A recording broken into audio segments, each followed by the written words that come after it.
Welcome students. So we have seen how we represent pair of linear equation. We can say system of linear equation. Pair of linear equation. Pair of linear, or we can say system of linear equation. System of linear equation मतलब कि system है तो pair है तो दो equation है, system में तो ज्यादा इक्वेशन हो सकती हैं. ओके, सिस्टम में ज्यादा, और साथ में हमको क्या है इसमें पढ़ना है इन टू वेरिएबल्स. टू वेरिएबल में जो pair of linear equation in two variable है, हमको ये पढ़ना है. अब क्वेश्चन अराइजेज, क्या पढ़ना है? तो हमने एक मेथड तो सीख लिया, that is called graphical method.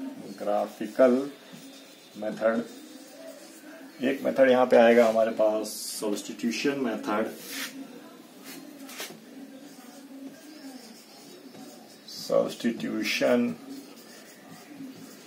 एक मेथड आएगा हमारे पास एलिमिनेशन, और एक मेथड आएगा cross multiplication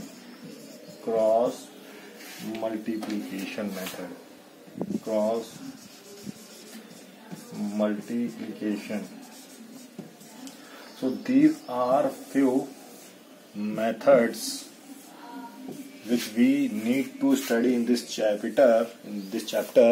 And now graphical method तो हम देख चुके हैं पिछले बार कि कैसे इनलाइन को इंटरसेक्ट कराते हैं, और यहाँ पे हमको ये मेथड धीरे धीरे पढ़ने हैं. So let us start exercise 3.2. तो फर्स्ट क्वेश्चन ऑफ 3.2 का एक्सरसाइज 3.2 क्वेश्चन नंबर फर्स्ट का first part says 10 student of class 10th took part in mathematics quiz. कोई मैथमेटिक्स क्विज हुई है, उसमें कुछ बच्चों ने पार्टिसिपेट किया है. 4 more than number of boys, जो लड़कियां हैं 4 ज्यादा हैं. तो सबसे पहले इसमें क्या मान सकते हैं? Let us think. तो क्या है, क्या करेंगे? Let the number of boys. पहला इक्वेशन क्या बन गई हमारी? Let the number of boys. ये अगर हमने x मान लिए हैं तो नंबर ऑफ गर्ल्स हमने y मान लिया हुआ. नंबर ऑफ गर्ल्स हमने क्या मान लिए हैं? y मान लिए हैं. अच्छा, अकॉर्डिंग टू क्वेश्चन क्या दे रखा है? According to question these are, according to situation या कुछ क्वेश्चन कि अगर हम और भी लिख सकते हैं, टोटल जो बॉयज हैं ये क्या है? टोटल बॉयज और गर्ल्स क्या है? ये 10 है. और एक चीज और दे रखी है, जो नंबर ऑफ क्या है? नंबर ऑफ गर्ल्स हैं तो बॉय से 4 ज्यादा है. तो बॉय अगर y हैं तो गर्ल्स कितनी है? नंबर ऑफ गर्ल्स कितनी है? Number of girls are 4 boys. मतलब बॉयज में अगर हम 4 जोड़ देते हैं तो हमारे पास ये 2 सिचुएशन बन गई हैं. ये इक्वेशन हमने अलजेब्रा सॉल्व कर दिए हैं, लेकिन ये तो पूछा ही नहीं गया है हमको. तो यहाँ पे डायरेक्ट क्या बनाना है? y की वैल्यू निकालनी है, मतलब ग्राफ पे निकालना है. तो यहां से हमें समझ में आया y equal to 10 minus x, और दूसरा क्या, ये इक्वेशन से क्या समझ में आया हमको? y equal to x plus 4. ये फर्स्ट इक्वेशन हो गई, ये सेकेंड इक्वेशन हो गई. अच्छा ठीक है. अब हमने पॉइंट रखे, जब हमने x को फ्रॉम फर्स्ट जब x को हमने क्या रखा? 10 रखा, तो अब y हमारा क्या हो गया? 0 हो गया. अच्छा, जब x को 5 रखा तो y क्या हो गया? y भी 5 हो गया. जब x को हमने क्या रखा? और भी रख लो, -5 रखा तो ज्यादा हो जाएगा. हमने नेगेटिव अगर करना है तो एक पॉइंट नेगेटिव ले लेते हैं. तो हमने -2 रखा तो x क्या हो गया? 8. ओके, ऐसे ही दूसरी इक्वेशन के लिए फॉर सेकेंड, जब x हमारा 0 था तब y हमारा 4 था, जब x हमारा -4 था तब y 0 था, और जब x हमारा +4 था तो y 8 था। डायरेक्ट भी निकाल सकते हैं, कोई सोल्यूशन दिखाने की जरूरत नहीं, क्योंकि you have done this in class 9th, ये कर चुके हो। अब यहाँ हमने टेबल बनाई, हमने यहाँ टेबल बना ली, एग्जामिनर आपकी टेबल की वैल्यू ही चेक करेगा। लेकिन अगर हम यहाँ पे रफ वर्क करके ये देख लेते, क्या देख लेते कि दोनों इक्वलाइज कर देते, तो हमको समझ में आ जाता हमें एक्स की कौन सी वैल्यू किस एरिया में लेके आनी है। तो अगर मैंने रफ वर्क कर लिया होता और रफ वर्क करके मैंने दोनों y की वैल्यूज को इक्वलाइज कर दिया होता, दोनों x की वैल्यूज को इक्वलाइज कर दिया होता, तो मेरे पास क्या आता? मेरे पास आता 2x = 6, x = 3। मतलब अब मुझे समझ में आ गया है, और ये मेरा एरिया गलती से मैंने इसमें चूज भी कर रखा है, तो नजर आ जाएगा, नजर आ जाएगा। लेकिन मुझे ये तो पता है कि x की 3 वैल्यू इसमें आनी चाहिए, x की 3 आनी चाहिए। अच्छा, जब x 3 है तो मैं ये भी पता कर लेता हूँ, जब x 3 है, ये रफ करना नहीं है हमको, क्योंकि ग्राफिकली सॉल्व करके दिखाना है। जब x 3 है तो इस इक्वेशन में क्या आ रहा है? पहली इक्वेशन में भी भाई 7 आ रहा है, और सेकंड इक्वेशन में भी 7 आ रहा है, तो हम कंफर्म हो गए कि इक्वेशन हमारी बिल्कुल सही है। अब हमको कौन सा पॉइंट? हमको ये वाला पॉइंट अगर हमारा ग्राफ में आ जाता है तो हमारा क्वेश्चन सही है, और ये हमने चूज भी कर लिया है। हमको ये एरिया निकालना है। देखो 3 के आसपास ही पॉइंट है सारे, 3, 8, ये x की वैल्यू क्या है? 3 है, तो -2 भी ले रखा है हमने, -2 के आगे 10 ले रखा है, बीच में पढ़ने वाला 4 भी ले रखा है। अच्छा, 7 की बात करें तो देखो 7 इससे पहले है, 0 बीच में है, तो हमारे प्लॉट के बीच में पड़ रहा है। So now let us make the graph. Okay, तो मैंने अपना ग्राफ बना लिया। I have made the graph जितना मुझे रिक्वायरमेंट है। सो नाउ 10 पे 0 फर्स्ट इक्वेशन की बात करें तो 10 पे 0, x 10 है तो y 0 है, ये पॉइंट मिल गया। अच्छा, जब इतना बड़ा पॉइंट नहीं लगाना, मैंने लगा दिया है। अच्छा ओके, 0 पे 10, जब x 0 है तो ये 10 है, तो जब x 0 है तो ये 10 है। अच्छा, आपने एक इंटरेस्टिंग बात देखी, अगर मैं इस इक्वेशन की बात करूं, ये इक्वेशन अगर मेरे पास आ रही है, अगर मैं इस इक्वेशन को यहां उतार रहा हूं, देखना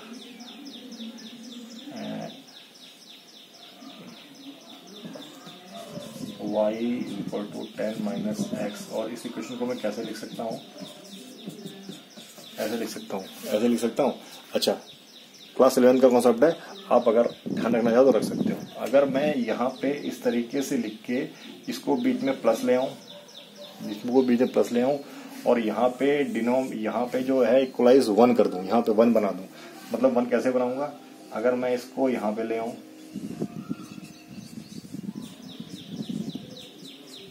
कर सकता हूं। Can I do this? मैं अगर ये यहाँ पे माइनस होता तो माइनस यहाँ ले लेता, बीच में प्लस बना देता, और यहाँ पे 1 बना देता, यहाँ पे प्लस, यहाँ पे 1। तो जो भी वैल्यू ये आएगी 10, ये x एक्सिस पे कट करेगी, और ये वैल्यू y एक्सिस पे कट करेगी। तो एक शॉर्ट ट्रिक मान सकते हैं इसको, we can assume it as a short trick, कि इस तरीके की वैल्यू हम लोग क्या है, ठीक है, डायरेक्ट हम किसी भी, जैसे ये हमारी ये इक्वेशन हमारे पास थी, ये इक्वेशन थी, इसकी अगर हम बात करें, इस इक्वेशन की बात करें, इसको ले लेते हैं। इसको मैं क्या लिख सकता हूँ? ये इक्वेशन जो है, इसको मैं लिख सकता हूँ x - y = -4। देखो ये इधर लिया है, इधर, तो अब मैं जब इसको इधर लेके आऊंगा तो ये हो जाएगा -4, और ये क्या हो जाएगा, व्हाट, 4। देखो मैं इस इक्वेशन को ऐसे लिख सकता हूँ, कैन आई राइट दिस? अच्छा, ये इक्वेशन -4 और 4 पे ये x एक्सिस पे कट करेगी, जो कि कर रही है, ये 4 पे कट करेगी, जो कि कर रही है। अब देख लो डायरेक्ट, तो x और y के कोऑर्डिनेट आप नीचे लिख के वो आप कर सकते हो डायरेक्ट। ये शॉर्ट ट्रिक है, मैं इसको इस पे एक शॉर्ट वीडियो भी बना दूंगा, trick of concept of the day में इसका वीडियो भी बनाऊंगा। ओके, नाउ अपने क्वेश्चन पे मूव करते हैं। तो 3 7 दिखाना है, तो हमने लाइन ये बना दी। अच्छा, अब दूसरी लाइन क्या है हमारी, 0 4 और ये मतलब -4 ये पड़ेगा और प्लस का 4, 1 2 3 4 ये पड़ेगा। तो ये लाइन कहाँ कट करेगी, ये लाइन में अगर काट लूंगा तो जो ये पॉइंट है लगभग, ये लगभग पॉइंट है, ये पॉइंट देखो 3 और 7 में ही आ रहा है। तो ये आपको, ये आपका ग्राफ पे एग्जैक्ट ये पॉइंट आना चाहिए और आपने पहले रफ वर्क पे निकाल लिया था। So this is the solution for the first part of first question of 3.2 exercise and I think you have understood it. One thing students, you need to write equation of line. जैसे ये equation हमारी कौन सी थी, ये equation थी, तो आपको लिखना पड़ेगा, क्या लिखना पड़ेगा, in terms of x plus y equal to 10, और इस इक्वेशन को लिखना पड़ेगा क्या, x minus y equal to -4। और पॉइंट भी अगर आप यहाँ डाल दें तो और बेटर होगा। जैसे ये पॉइंट है हमारा क्या, ये पॉइंट है हमारा 0 10, ये पॉइंट है हमारा व्हाट 10 0, ये पॉइंट है हमारा 0 4, ये पॉइंट है हमारा -4 0। तो देखा, अगर आप वो जो मैंने मेथड बताया था उससे आप डायरेक्ट ये पॉइंट निकाल के, दो पॉइंट निकाल के कर सकते हो। 2 पॉइंट में भी सफिशिएंट है। Now proceed for the next question. Now question says like this, कुछ पेंसिल हैं, कुछ पेंसिल और पेन है, इनकी कॉस्ट 50 रुपीज है। तो क्या है, let the cost of what, pencil and pen हम लोग अज्यूम करते हैं, let the cost of 1 pencil. तो सॉल्यूशन क्या है, ये 1 का second part, let the cost of what, pencil. Pencil हमने मान ली ₹X और cost of that of pen क्या हो गई, दैट ऑफ ₹Y। ठीक है। नाउ केस फर्स्ट क्या बोल रहा है, case first is saying this, कि अगर 5 पेंसिल प्लस 7 पेन लिए जाते हैं तो 50 रुपए के आएंगे। कितने के आएंगे, 50 रुपए के। जबकि दूसरा केस क्या बोल रहा है, अगर 7 पेंसिल और क्या कितने 5 पेन लिए जाते हैं तो वो कितने के आएंगे, 46 के आएंगे। तो ये हो गया मेरा केस 2, इक्वेशन 1 और इक्वेशन 2। अब हमको ये दिखाना है, तो अगर मैं जो लास्ट टाइम जो मैंने आपको एक ट्रिक बताई थी फॉर्म फर्स्ट, देखना उसको मैं कैसे सॉल्व करता हूँ। अगर मैं डायरेक्ट कैसे करता हूँ, ये इक्वेशन है मेरे पास, इसको डायरेक्ट मैं ऐसे कर देता हूँ। इसको मैं x क्या लिखा हुआ है मेरे पास, ये लिखा हुआ है। अच्छा, तो ये इक्वेशन मेरे पास क्या आ गई, देखो मैंने पहले क्या किया, यहाँ पे 1 बना लिया। अच्छा, तो ये क्या हो गया, देखो 10, और ये क्या हो गया यहाँ पे 50/7। तो यहाँ से करने की जरूरत नहीं थी, ये इससे हमें समझ आ गया कि x पे 10 पे तो कटेगी, ये लाइन x पे कटेगी, y पे कहाँ कटेगी, 50/7 पे। तो यहाँ से हम एक कंक्लूजन अगर नहीं निकाल पाए, लेकिन x पे तो ये 10 पे कटेगी, एक x का पॉइंट आएगा ही आएगा। लाओ जो हम तरीका है उसे करके देखते हैं, क्या तरीका है हमारे पास, क्या तरीका है। ये तरीका जो मैंने आपको पिछले इक्वेशन बताया था, ये इक्वेशन x पे कटेगी। जो इसको फास्ट करना चाहते हैं, फास्ट ट्रैक पे, उस तरीके से कर सकते हैं। नाउ फ्रॉम फर्स्ट हम क्या जानते हैं कि y को हम कैसे लिख सकते हैं, y को लिख सकते हैं 50 माइनस, और हमको ये पता है एक x तो 10 होना ही होना है, x को 10 हुआ, देखो y 0 आ गया। अच्छा, एक हमने x को क्या रखा 3, जब x को 3 रखा तो क्या देखो क्या आ गया, देखो 35 और ये 15 मतलब 5, ठीक। अच्छा, और कुछ रख सकते हैं, क्या रख सकते हैं, -3, -3 में क्या आ जाएगा, नहीं -4 में क्या आ गया, -4 में आ गया हमारा 70, मतलब ये हो गया मेरा 10। अच्छा, from what second, from second equation हमने क्या लिखा, y की वैल्यू हमारे पास आ गई है 46 माइनस 7x ऑन व्हाट 5। तो x को क्या रख दें कि ये हो जाए, तो पहली जो ये 6 का है और नीचे 5 का मल्टीपल है, तो हम अगर यहाँ पे 1 रखेंगे तब भी नहीं जाएगा, हमें 2 रखेंगे तब भी नहीं आएगा, 3 रखते हैं तो देखो, क्योंकि यहाँ पे यूनिट डिजिट 1 आने वाला है, तो जब हमने x को 3 रखा तो 46 में से 21 गया, कितना आया देखो 5 और 25, ये देखना है। अगर मैं और कुछ रखता तो मुश्किल में पड़ जाता। अब मैं और क्या माइनस कर सकता हूँ, अच्छा इसको क्या मैं 50 बना सकता हूँ किसी तरीके से, हाँ 50 बना सकता हूँ। कैसे, अगर ये प्लस हो जाए तो मैं ये 50 क्या, 60, तो अगर मैं यहाँ पे 2 रख दूं और किसका, माइनस का, तो वही क्या होगा, देखो माइनस का 2 रखा तो 46 प्लस व्हाट 14, कितना हो गया 50 60 हुआ, मतलब ये 12 हुआ। अच्छा, ऐसे ही और कुछ रख सकते हैं, लेट अस सी। हम कहेंगे 2 वैल्यू सफिशिएंट है। नाउ मेक द टेबल आप बनाना, मैं ग्राफ बनाता हूँ। Okay, this is the graph. तो जब x 10 था y 0 था, जब x 10 था तो y 0 था, तो देखो x 10 था तो y 0 था, तो ये पॉइंट मिल गया हमारा एक। दूसरा, जब x 3 था तो y 5 था, जब x 3 था तो y हमारा यहाँ से ये पॉइंट लगभग मिल गया। अच्छा, और जब ये -4 था तो 10 था, तो -4 1 2 3 -4 मतलब ये पॉइंट यहाँ पे कहीं आएगा।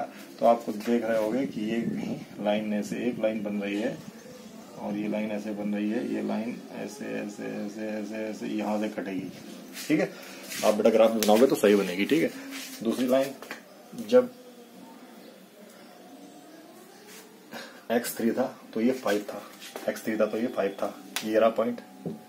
अच्छा, जब -2 था तो ये 12 था, जब ये -2 था तो ये 12 था, तो मतलब कहाँ पे ये, तो ये पॉइंट कैसे मिल रहा है, देखो ये पॉइंट अगर हम ऐसे करेंगे, ये पॉइंट हमको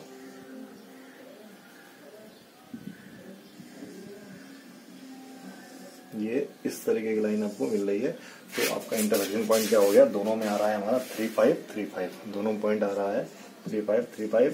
अब हमें क्या करना पड़ेगा, इस इक्वेशन पे लाइन लिखनी पड़ेगी, कौन सी है, सेकेंड इक्वेशन, कहीं पे लिख दो 7x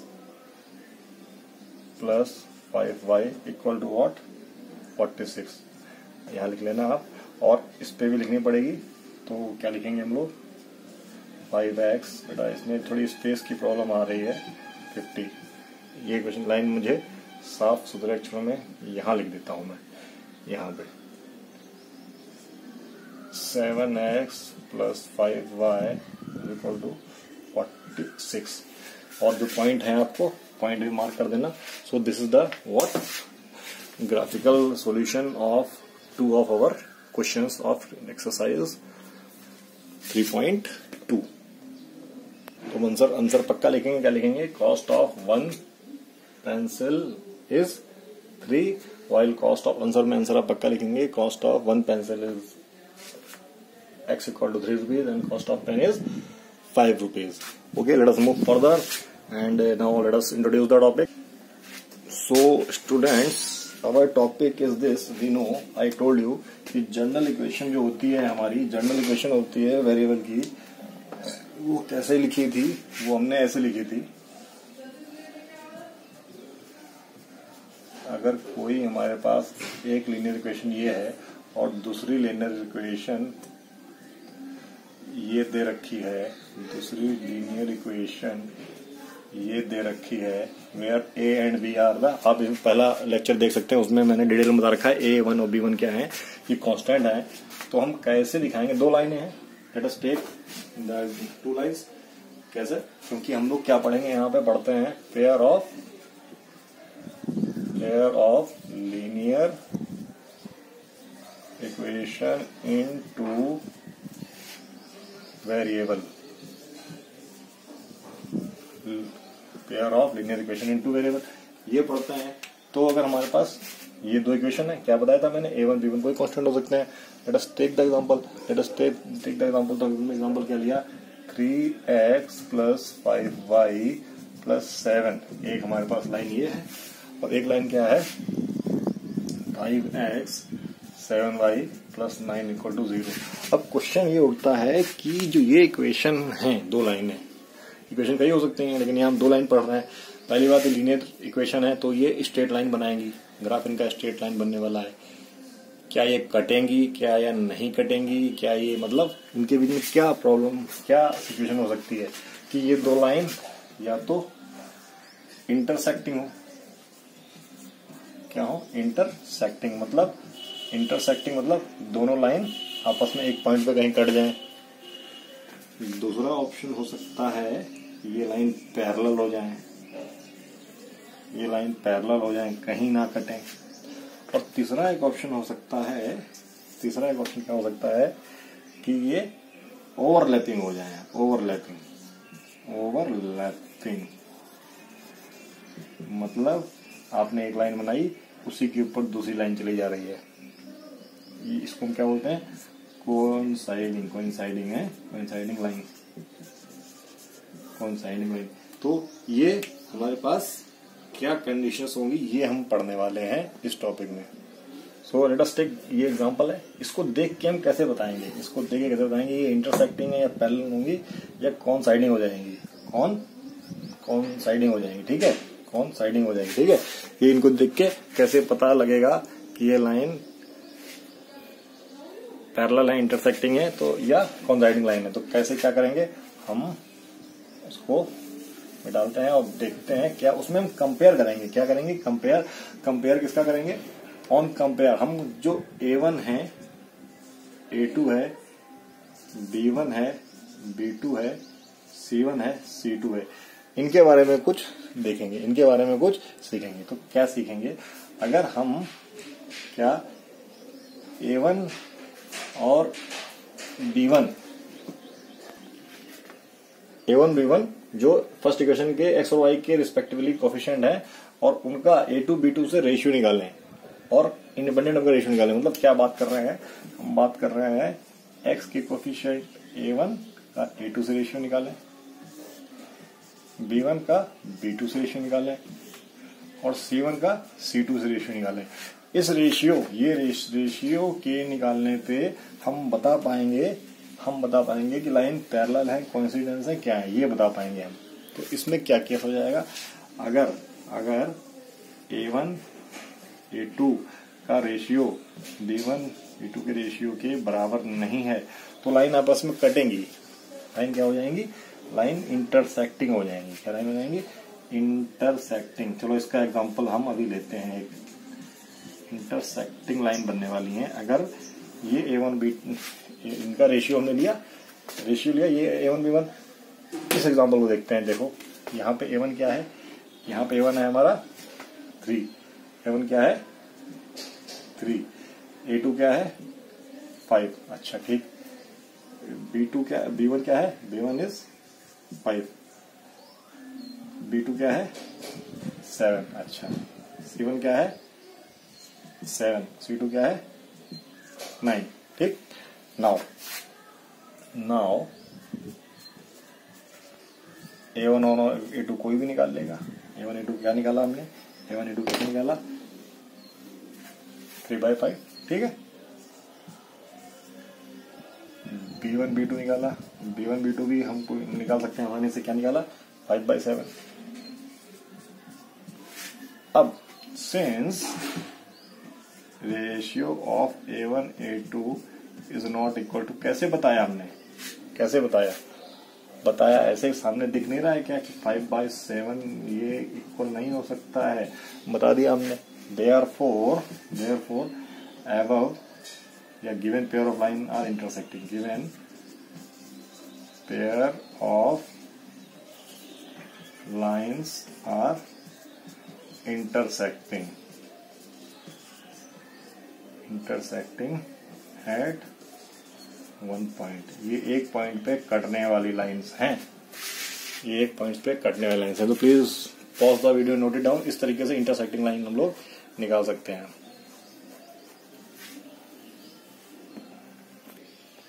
so question two what, question 2 of 3 point. अच्छा पहले मैं और ब्रीफ कर लेता हूं। अगर क्या है ये केस, अगर ये हो गया, लेकिन एक तो पॉसिबिलिटी हमारी ये बन गई, एक पॉसिबिलिटी ये बन गई, अगर A1/A2 B1/B2 के बराबर हो जाए और ये इसके बराबर C1/C2 के बराबर ना हो, तो क्या है ये दोनों रेशियो बराबर हो जाते हैं, और ये नहीं होता है तो क्या हो जाएगा, कौन से हो जाएंगी, पैरेलल लाइंस, लाइन क्या हो जाएंगी, पैरेलल, नेवर इंटरसेक्टिंग। अच्छा दूसरा, अगर A1/A2 B1/B2 ये C1/C2 के आ जाए तो क्या आ जाएगा, कोइंसिडेंस लाइन, या ओवरलैपिंग लाइन, ये आप नोट कर लो। एक इक्वेशन ये हमारी क्या है, अगर A1/A2 B1/B2, अब आगे कुछ हो चाहे ना हो, ये C1 C2 इसके बराबर हो, कोई फर्क नहीं पड़ता, तो क्या हो जाएगा, intersecting line. So please pause the video and note it down. So now you can see A1 is 5, B1 is -4, इसको बेटा प्लस कर लेंगे, ठीक है, कैसे, प्लस -4, ठीक है, और C क्या है मेरा 8। Now A2 is 7, B2 is 6 and what C1 is -9, हम प्लस में लिख लेंगे, ठीक है, इक्वेशन हमेशा प्लस में। जैसे क्या है, हमारी जो इक्वेशन हमने मानी थी वो मानी है A1x plus B1y plus C1 0। अब हमें जो इक्वेशन दे रखी है वो क्या दे रखी है, वो इक्वेशन दे रखी है, तो हम प्लस साइन कंसीडर करते हैं। क्या मतलब हुआ प्लस साइन, हम सारे साइन अंदर हमेशा जनरल प्लस में बना लेते हैं। देखो हम सारे साइन प्लस में बना लेते हैं। ऐसे जो सेकंड इक्वेशन है उसमें भी सारे साइन क्या बना लेंगे, प्लस में बना लेंगे, सारे साइन हम लोग प्लस में बना लेंगे। तो ये चीज है, ये चीज कुछ लोगों को पता होगी, जिनको नहीं पता उनके लिए मैंने बता दी। That's why I am solving for each and every one. आप फॉरवर्ड का ऑप्शन दबा सकते हो। तो देखो -4 हो गया, -6 हो गया। अब देखो नाउ अगर मैं A1 A2 निकालू, now A1/A2 is equal to what 5/7 और B1/B2 इज व्हाट -4/6 और C1/C2 इज व्हाट 8/9। तो देखा हमने हेयर वी सी, हम क्या देखते हैं, A1 A2 is not equal to B1/B2। आप ब्रैकेट में लिख भी सकते हो 5/7 is not equal to -4/6। Therefore pair of linear है क्या है, given pair of linear equation forms what intersecting lines।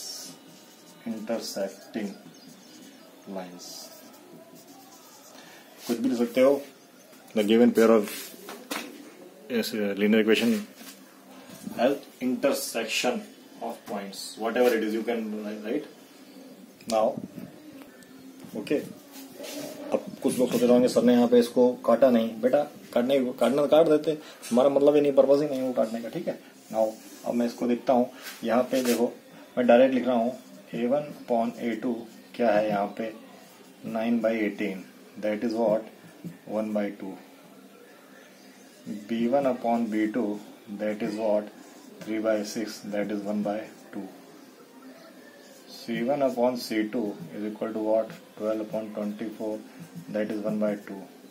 Since A1/A2 B1/B2 और C1/C2 और सब इक्वल है, क्या बन रहा है कोइंसिडेंट लाइन मतलब overlapping line. Coincidence lines. The pair of linear equation forms coincidence line.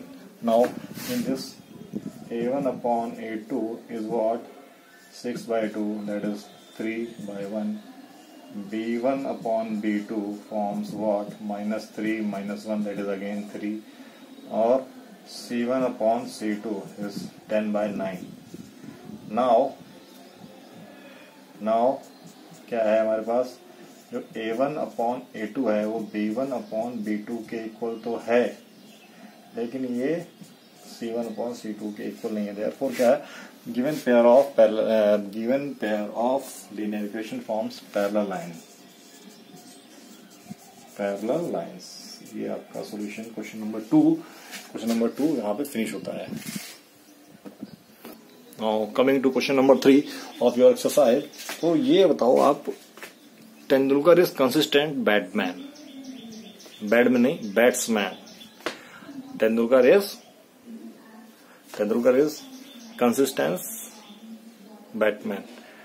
Batsman.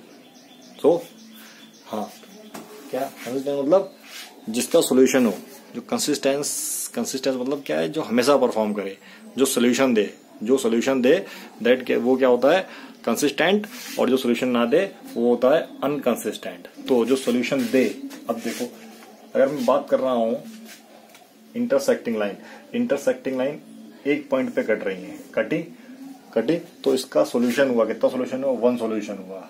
1 solution कितना सॉल्यूशन हुआ 1 सॉल्यूशन हुआ. 1 सॉल्यूशन 1 को क्या बोल सकते हैं यूनिक. वो अकेला है unique. He is unique. Yeah, she is unique. ठीक है यूनिक. नाउ ओवरलैपिंग लाइन क्या कट रही है नहीं कट रही. ओवरलैपिंग लाइन हर पॉइंट पे कट रही है, हर पॉइंट उसका सॉल्यूशन है. कितने इंटरसेक्टिंग पॉइंट हुए infinite many solution. Infinite many solution या 1 सॉल्यूशन बात कर रहा हूं. सॉल्यूशन को आंसर भी बोलते हैं हम लोग.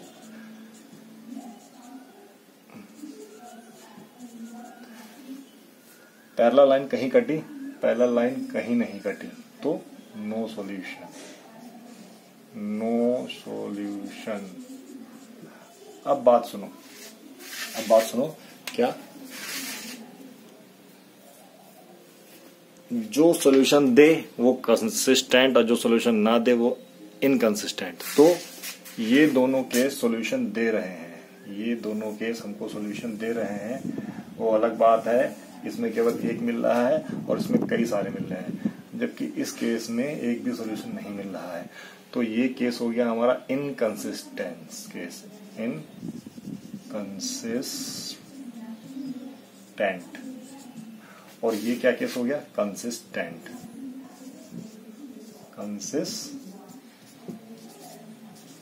ये केस हो गया कंसिस्टेंट और वो क्या हो गया इनकंसिस्टेंट.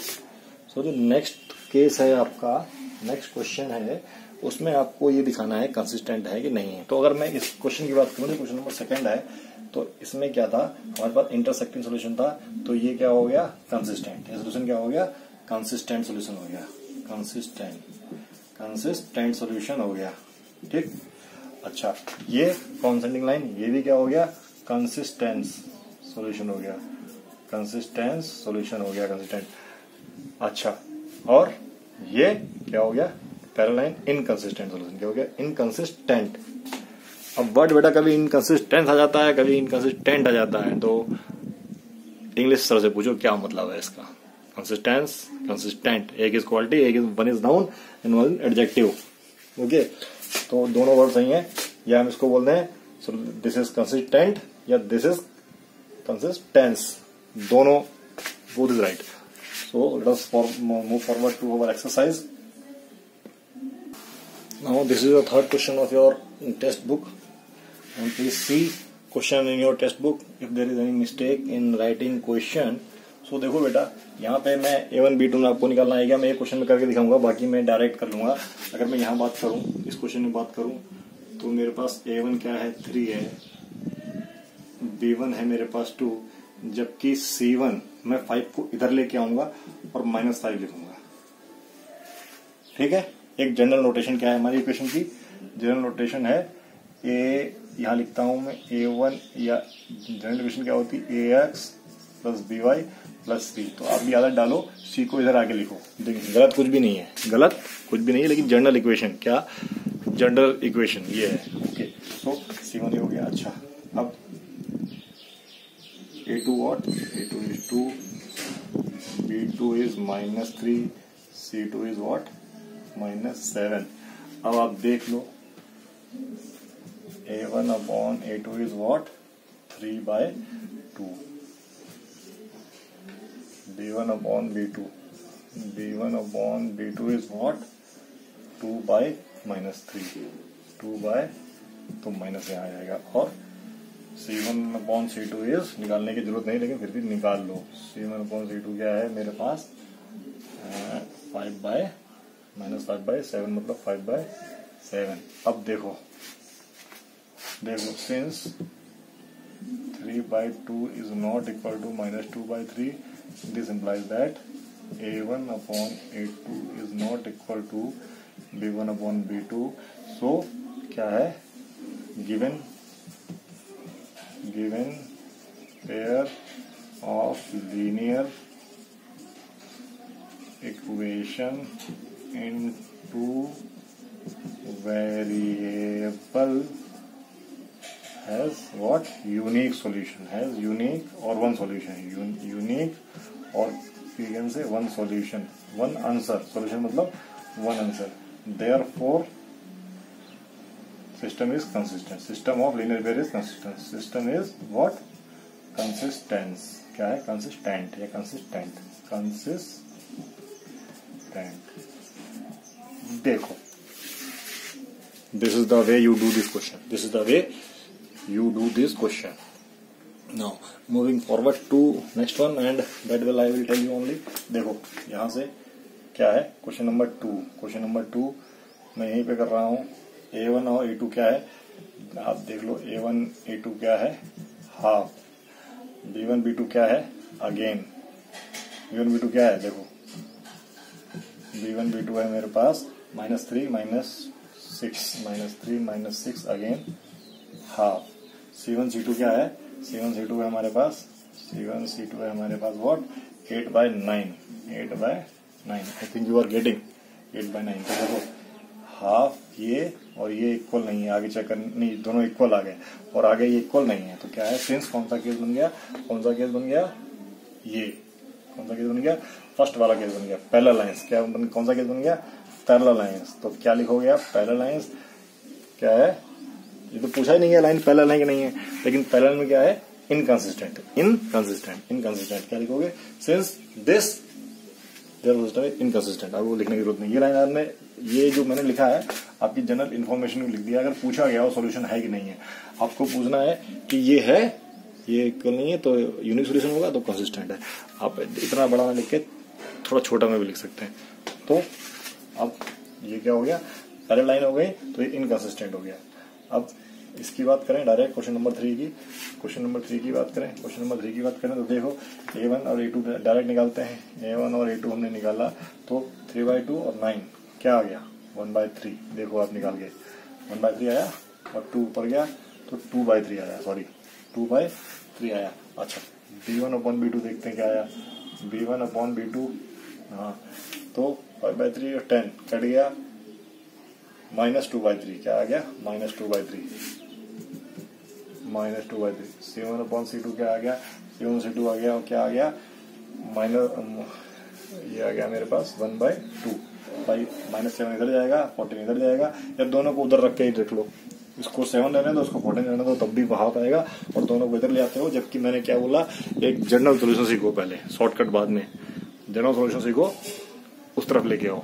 तो -7 बाई -14 हाफ हो जाएगा। तो क्या हो गया, ये सिस्टम क्या हो गया, देखो इन दोनों इक्वल नहीं है। A1/A2 is not equal to B1/B2, therefore system has unique solution and system is consistent, system is consistent। तो आपने देखा क्वेश्चन नंबर 3 में क्या है, इंटरसेक्टिंग लाइन है, इंटरसेक्टिंग लाइन है तो सोल्यूशन यही होगा, यूनिक सोल्यूशन हो गया। अब आपको 3 चीजें हैं, कभी पूछा जाता है क्वेश्चन में सॉल्यूशन कितने हैं, यूनिक है, इनफाइनाइट है, या नो सॉल्यूशन है। कहीं पूछा जाता है लाइन किस प्रकार की है, तो इंटरसेक्टिंग है, पैरेलल है, ये ओवरलैपिंग है। कहीं पूछा जाता है कंसिस्टेंट है। तो 3-4 चीजें हैं, इनको कंफ्यूज नहीं होना है आपको। एक क्वेश्चन से क्या है, तीनों चीजें देखनी है, एक क्वेश्चन से तीनों चीजें देखनी। ये हो गया। अब मैं थोड़ी स्पेस बना लेता हूँ। अच्छा, इसको डायरेक्ट सॉल्व कर लेते हैं। देखो डायरेक्ट सॉल्व कर लेते हैं, डायरेक्ट सॉल्व करेंगे। देखो यहाँ पे क्वेश्चन नंबर 4 में A1/A2 कितना हो गया, 5 कितना हो गया, -हाफ हो गया। ओके, ऐसे ही B1/B2 क्या हो गया, -3, और ये तो क्या ये भी हाफ हो गया, हाफ हो गया माइनस के साथ, ये भी माइनस अभी तक बराबर चल रहा है। अच्छा, C1/C2, या दोनों को इधर ले आओ, कहीं रख सकते हो, लेकिन क्या है इधर लेके आया तो ये हो गया मेरा -11, और ये हो गया प्लस का 22, दैट इज हाफ। तो सिंस, अब क्या लिखोगे, सिंस ये तो lines are overlapping and infinite many solutions, system of equation is consistent. क्या लिखोगे, सिंस ये कंडीशन, सिस्टम ऑफ क्या, सिस्टम के बाद ओवरलैपिंग लाइन है, ओवरलैपिंग लाइन बनने वाली है, इन सॉल्यूशन कैसे हो गए, इनफाइनाइट मेनी सॉल्यूशन हो गए, और सिस्टम क्या है, consistent. Okay, last part of this question, last part. देखो बेटा, अगर ये जैसे फ्रैक्शन आ गया था, तो फ्रैक्शन अवॉइड करने का एक तरीका भी है। फ्रैक्शन अवॉइड करने का तरीका क्या है, जैसे यहाँ पे हम लोग फ्रैक्शन में थोड़ा फंस जाते हैं, तो फ्रैक्शन अवॉइड करने का तरीका ये है कि जो ये इक्वेशन है, इसको अगर मैंने डिनोमिनेटर में, जो डिनोमिनेटर है यहाँ 1 है, इनके एलसीएम से मल्टीप्लाई कर दिया होता। देखो अगर मैंने मल्टीप्लाई कर दिया होता तो मुझे इक्वेशन क्या मिल गई होती, मुझे मिल गई होती, अगर मैंने इनका एलसीएम 2 और 3 और 1 का एलसीएम क्या है, 6 का एलसीएम है 6, मैंने अगर 6 से मल्टीप्लाई कर दिया होता पूरी इक्वेशन को, तो क्या मिल गया होता, देखना 9x प्लस 10y और व्हाट 42। ये इक्वेशन मुझे अच्छी इक्वेशन मिल गई, ये गंदी इक्वेशन थी, अच्छी इक्वेशन मिल गई, दिखने में सुंदर इक्वेशन मिल गई। अच्छी सुंदर चाहिए ना आप लोगों को, तो सुंदर इक्वेशन मिल गई मुझको, और मैं निकालूंगा तो आंसर भी सेम आने वाला है। देखो 9 का और 9 का रेशियो 1 कहाँ पे आ रहा था, देखो कहाँ पे किया था हमने रेशियो, ऐसे किया था क्या, क्वेश्चन नंबर 3 है ये, 3 कहाँ किया था, हाँ देखो ये दोनों रेशियो बराबर आ रहे हैं, बराबर देखो माइनस साइन के साथ। तो देखो इसका रेशियो 1, -10 और 10 का रेशियो -1, देखो। अच्छा, ये रेशियो की बात कर रहे हैं इसीलिए 10 आ रहा है, लेकिन दोनों रेशियो बराबर आ रहे हैं। जो इसकी बात की 42 और इसकी, तब कितना आया 3/2। अगर ये एक ही चीज लिखी हुई है, क्या रेशियो आ गया, अगर मैंने देखा यहाँ पे रेशियो आ गया मेरे पास A1/A2 इज व्हाट 1, और B1/B2 आ गया मेरे पास -1, और C1 और C2 आ गया 3/2। ये एक ही चीज लिखी हुई है, अगर आप चाहोगे तो एक ही चीज लिखी हुई है, अलग नहीं लिखा हुआ है। अच्छा, तो इस इक्वेशन को मैं सॉल्व करूँ, मैं इस इक्वेशन को 3 से मल्टीप्लाई कर दूंगा तो मेरे पास क्या आ जाएगा, मेरे पास आ जाएगा 4x plus 6y plus what 24। अब A1/A2 क्या हो गया, A1/A2 मेरे पास हो गया 2/4, दैट इज हाफ। B1/B2 क्या हो गया, अगेन हाफ, 3/6 क्या हो जाएगा, हाफ। और क्या हो गया दूसरा, C1/C2 भी क्या हो गया मेरे पास 12/24, दैट इज हाफ। तो सिस्टम क्या हो जाएगा, कंसिस्टेंट, ओवरलैपिंग। तो यहाँ पे आपकी एक्सरसाइज फिनिश होती है। Hope you have enjoyed the video, you have like the video, so please keep watching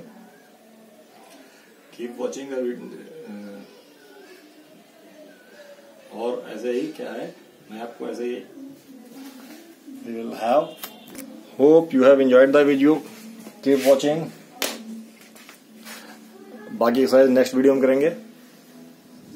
okay, bye bye.